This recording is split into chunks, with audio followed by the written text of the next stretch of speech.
What happens when a bright young black student faces relentless bullying at school? This is the gripping journey of Jerome, a teenager who finds himself lost in a world that feels overwhelmingly dark, but discovers a path toward hope and healing through therapy and resilience. Watch until the end to uncover how his story not only transformed his life, but sparked change beyond his community. A young black individual facing torment at school sees a therapist who fears for his safety within her meticulously organized office, adorned with tranquil blue walls and inspiring framed sayings. The mental health expert paused to examine the records of her newest client, Jerome Parker, with extensive background as a professional in mental well-being, particularly with underserved groups. She had encountered numerous struggling adolescents, yet Jerome's situation was distinct not only because of his academic promise, but also due to the profound challenges he faced. Jerome, a 16-year-old black student, had recently begun counseling with her. His mother had contacted her worried by his sudden withdrawal and declining academic performance. The school, primarily composed of white students, appeared to disregard the bullying Jerome endured. The therapist recognized that Jerome's living environment contributed as significantly to his struggles as his internal battles. As the moment for Jerome's appointment neared, she ensured everything was ready. Her office, featuring cozy seating and calming decor, was designed to put clients at ease. She understood the initial session was always the most difficult, especially with someone as reserved as Jerome. The door gently opened, and Jerome stepped inside. He was quite tall for his age, carrying an aura of quiet strength shadowed by deep sorrow. His gaze avoided hers, instead fixating on a spot on the floor. His mother, a weary figure with tired eyes, gently urged him forward before taking a seat in the waiting area. "Hello, Jerome." The therapist greeted him with a warm smile, hoping to convey her genuine concern. "I'm a doctor, but you can call me by my first name if you prefer." Jerome nodded, his reply barely audible. His body language spoke volumes. Arms tightly crossed, shoulders hunched, and eyes averted, the therapist was accustomed to such behavior, understanding that it often concealed deeper fears and anxieties. "Why don't you have a seat?"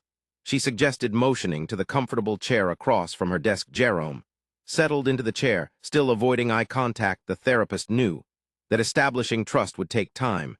She decided to begin with a gentler approach, sharing a little about herself to forge a connection. "I pursued a career as a therapist because I wanted to help people navigate their difficulties." She began, her voice soft. "I've worked with many teenagers facing challenging circumstances, and I'm here to support you through whatever you're experiencing." Jerome remained silent, his gaze fixed on the floor. The therapist understood that silence could be a form of self-preservation, a way of keeping the world at bay. She knew that pushing him too hard might only deepen his reluctance to communicate. Instead, she chose to let him lead, speaking only when he was ready. The subsequent sessions, Jerome's responses remained minimal. His answers were often brief, and he seemed to retreat further with each meeting. The therapist attempted various approaches, from discussing schoolwork to exploring his interests, but Jerome stayed guarded. Despite this, she noted the small triumphs. A brief nod, a faint smile, or a few more words spoken each time. Her patience and persistence were vital. She understood that breaking down Jerome's barriers would require not just professional expertise, but also empathy and understanding. She remained optimistic that with time he would find the courage to share his experiences and allow her to assist him meaningfully. As the weeks went by, the therapist continued to build rapport with Jerome. She maintained a supportive presence, aware that every session was a step toward establishing a deeper connection. The challenge was to respect Jerome's pace, while gently guiding him toward opening up about the issues he faced at school. And at home, the weeks passed, and the therapist's concern for Jerome grew. She had observed subtle changes in his conduct, his reluctance to engage, his increasingly withdrawn demeanor, and his struggles with academics. It was evident that something was deeply troubling him, but he wasn't ready to disclose it. During a phone call with Jerome's mother, Mrs. Parker, the therapist sought to gather more information. Mrs. Parker's voice was filled with worry and frustration. "Jerome used to be so lively and full of spirit," she lamented. "But ever since we relocated here, he's changed. He barely speaks to us anymore, and his grades are plummeting." The therapist listened attentively. "Has Jerome mentioned anything about his school experience, any problems or incidents that might be affecting him?" Mrs. Parker hesitated. He's been more reclusive than usual. He's mentioned some issues with other students. But he doesn't elaborate. I've noticed some bruises on his arms.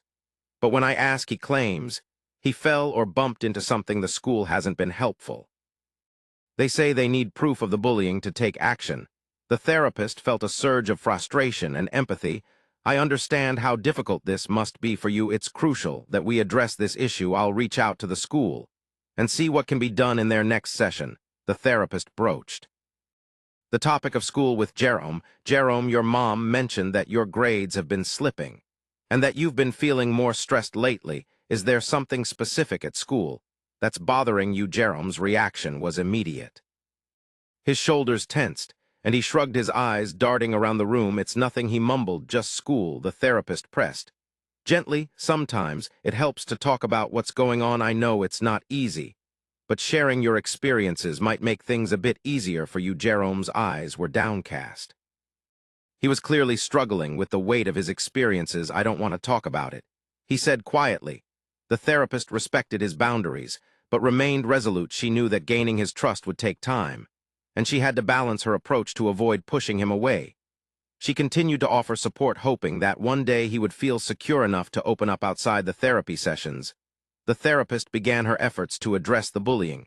She contacted the school administration, requesting a meeting to discuss Jerome's situation. The school's indifference was disheartening, but the therapist was prepared to advocate for her patient vigorously.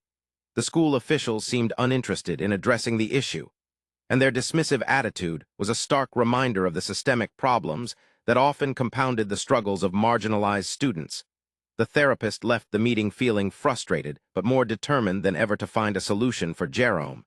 It was a rainy afternoon when Jerome finally opened up. The soothing sound of rain against the window seemed to create a safe space, allowing him to lower his defenses. The therapist sat across from him, ready to listen.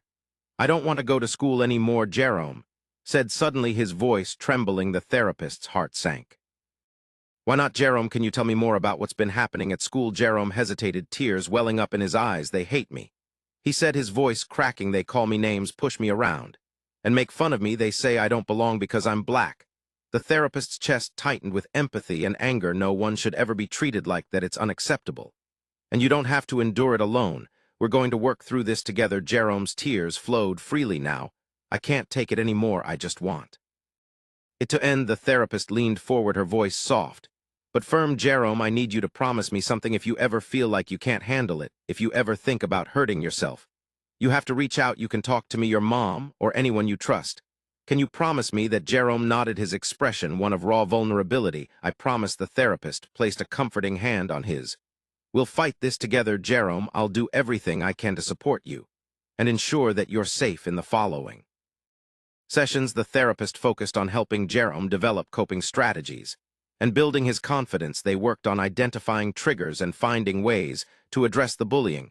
The therapist also began collaborating with Jerome's family to ensure they were involved in the process and supportive of his recovery.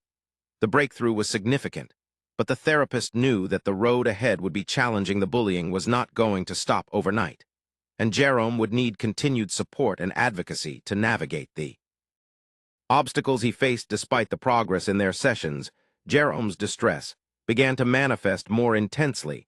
He started showing signs of severe emotional distress, including expressions of hopelessness and thoughts of self-harm. The therapist noticed the changes and knew they needed to act quickly. Jerome, you've mentioned feeling hopeless and having thoughts about hurting yourself, the therapist said gently. These are serious concerns, and we need to address them together. It's important that you let me know what you're experiencing so we can work on finding solutions. Jerome's eyes were filled with fear and sadness. I don't know how to stop the thoughts. They just keep coming. The therapist decided to increase the frequency of their sessions. She wanted to provide Jerome with the additional support he needed during this critical time. She also reached out to the school once more, hoping for a more responsive approach to the bullying issue. However, the school administration remained dismissive. We haven't seen any concrete evidence of bullying, the principal said coldly. We can't take action without proof. If Jerome is struggling, he might need to work on coping strategies. The therapist's frustration mounted. Jerome's experiences are valid, and the school has a responsibility to ensure his safety. Ignoring these issues won't make them disappear. We need to address the problem directly despite her efforts. The school remained uncooperative.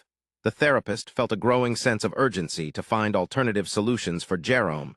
She knew that the school's inaction could exacerbate his distress, and she needed to ensure that Jerome received the support he required. One day Jerome missed a therapy session and the therapist's concern escalated. She tried calling his home, but there was no response. When she reached Mrs. Parker, the anxiety in her voice was palpable. Jerome hasn't been home since this morning, Mrs. Parker said, her voice trembling. I'm scared. The therapist's heart raced. I'm coming over. We need to find him. When the therapist arrived at Jerome's house, Mrs. Parker was pacing the floor, her worry evident. I've called everyone he knows, she said, tears streaming down her face.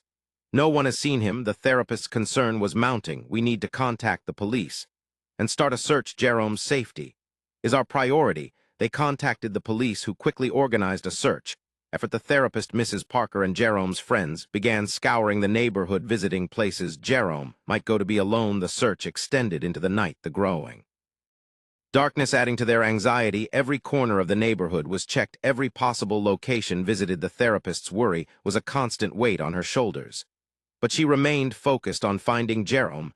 The search for Jerome continued through the night, and the uncertainty was palpable. The therapist, accompanied by Mrs. Parker and a few of Jerome's friends, combed through the local park. The darkness seemed to amplify their fears, but they were determined to find him. Jerome. They called out repeatedly, their voices echoing through the empty park. Jerome, if you can hear us, please come out. Hours passed with no sign of him. The therapist's anxiety grew with each minute. She tried to stay calm for Mrs. Parker's sake, but inside she was overwhelmed with fear for Jerome's safety. Just as the search seemed hopeless, a faint sound caught their attention. The therapist's heart leaped as they hurried towards the source of the sound. There, sitting alone on a bench, was Jerome. His appearance was disheveled, and his posture was one of utter desolation. Jerome.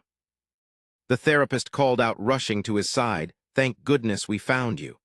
Jerome looked up, his eyes red and swollen from crying. I didn't know where else to go, he whispered. The therapist knelt beside him, her voice soothing. You're not alone. We're here for you, and we want to help. Let's go home, okay? Jerome nodded weakly, and the therapist helped him to his feet as they made their way back. She reassured him of her continued support and the steps they would take to address the bullying and his emotional distress. The following day, the therapist accompanied Jerome and his family to meet with a lawyer. They discussed the possibility of taking legal action against the school for their failure to protect Jerome. The lawyer, sympathetic their situation, agreed to take on the case. The therapist remained actively involved in supporting Jerome and his family throughout the legal process. The lawsuit was lengthy and complex, but it highlighted the critical need for schools to address bullying and protect their students. Jerome's experience and the legal action against the school began to have an impact. The case drew attention to the broader issue of racial bullying and prompted discussions about systemic changes needed within the educational system. Therapist's guidance. Jerome and his family made the decision to transfer him to a more inclusive school. The new environment was a significant improvement. Jerome quickly adapted, making new friends and seeing a marked improvement in his grades.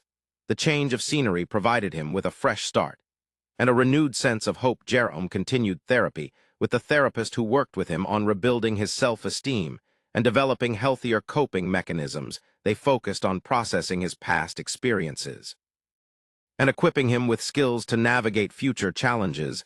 The legal action against the old school was a step towards broader change, inspiring other students to share their experiences and advocating for better policies and protections. Jerome's story became a beacon of resilience and the importance of addressing and combating bullying. What part of Jerome's journey resonated with you the most?